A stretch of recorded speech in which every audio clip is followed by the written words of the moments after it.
E keni parasysh kur hapni një profil të ri, qoftë në rrjetet sociale, kudo që të jetë, por përgjithsisht, o marr rastin e YouTube-it ose YouTube-in, ju si fillim do t'ju dalë content nga më të ndryshmet, video nga më të ndryshmet, fusha nga më të ndryshmet, sepse edhe vetë algoritmi është duke ju testuar që çfarë ju pëlqen ju.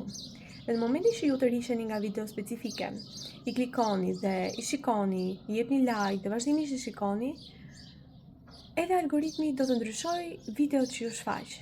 Pra, video rreth kësaj tematike do të fillojnë të shfaqen më së shumti. Kjo ndodhet në realitetin tonë.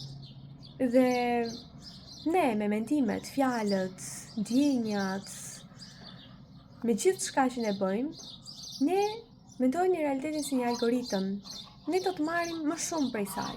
Dhe algoritmi, rreth e qark nesh, do të na ofrojë më shumë prej saj, sepse mendon që hey, ky individ, ky klient, ky person, pëlqen më shumë si këto gjëra, pse mos ja ofroj, sepse 10 milion tur kur ka këto gjëra, këto video specifike, këto rrethana specifike, këto ngjarje specifike. Dhe kjo mund të ndodhë edhe me ngjarje të bukura, edhe me ngjarje jo dhe aq të këndshme.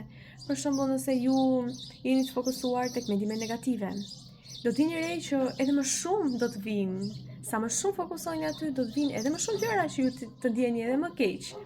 Por nëse ju keni si po vetëm një gjë të vogël për të fokusuar që është pozitive, ju do të vërejni edhe më shumë gjëra të tjera të bukura që do t'ju bëjnë të ndjeni edhe më mirë, do të amplifikojnë këtë ndjesi që ju kishit të lumturisë. Pra e njëjta gjë ndodh në të dyja skajet.